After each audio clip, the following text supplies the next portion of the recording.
Hello class, this is our agenda for today. So I'm going to walk you through this phet activity and then keep in mind a couple of things.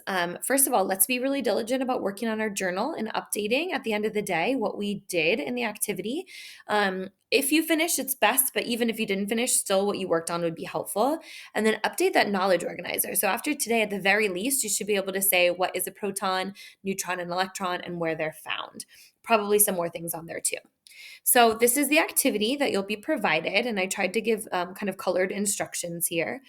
But you're going to be going to this link here, and you're just going to kind of toggle back and forth between these two things. So it says to click on the atom button, and then click orbits under model. It's a little bit easier to see if you pick orbit. So I'm clicking on the atom, and then I'm going to make sure that it's in orbits.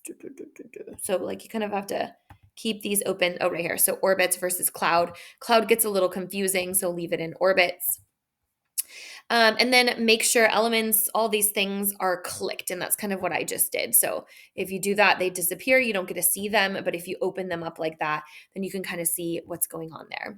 And then beginning, it just says to kind of play around a little bit, just get familiar with the buttons. So take some time doing that.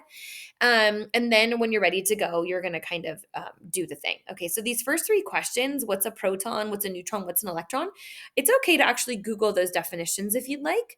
But where is it found? Let's use the phet button. So for example, if I start dragging these things, I can try to put them wherever I want and they're going to go where they're supposed to go. So you can see like I try to put on this line, it's not going there. So then maybe I'll try somewhere else and it's not letting me. Okay, well, where does it let me go? So then I can say, oh, the protons are found, blah, blah, blah. The neutrons are found, blah, blah, blah. The electrons are found, blah, blah, blah. So you can answer those locations based on where you draw them. And anytime you want to kind of reset, if the question says to kind of start over, you just hit that reset button. You can click all your things and open these all back up to follow them. So those first three are just kind of definitions and where they're found. And then it says to reset only one proton and then add neutrons. So I'm going to add my proton.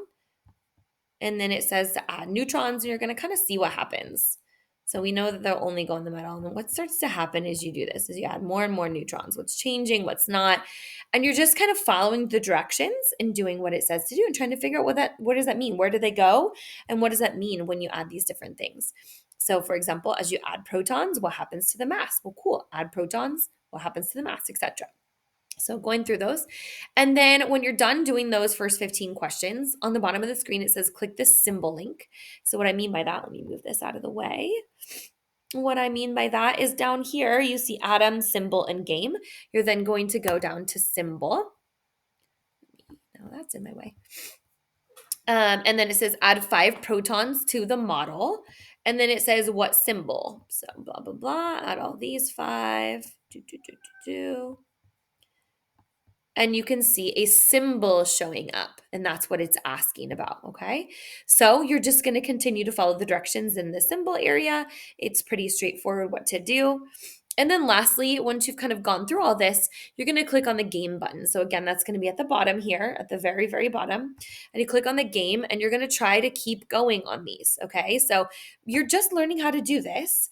And when it says find the element and you're like, I don't know what that means, play around. If you're like, oh, I think it's this one or whatever, then you're trying to figure out logically. And so you can check it.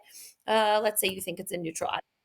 Oh, no, make that noise. Okay, so you're just kind of playing around. If it has one proton, one neutron, one electron, what does that mean? And you can try it again. Okay, so just keep playing the game until you kind of are understanding, well, what makes something neutral? What makes it so that it's whatever? How can I figure out what element this is if I have one proton, one neutron, one electron, etc. Okay, so again, just kind of following the directions. There's nothing that you need to do for the game, but the more that you get comfortable doing that, the more it's going to help you when we get to quizzes and tests and things like that. So again, this is the only assignment for the day, but I do encourage you to fill out that journal and to update your knowledge organizer, and you can do that as you go. While you're answering what's a proton, while you're Googling that, fill it in your knowledge organizer as well. It's kind of your little cheat sheet. That's it for today.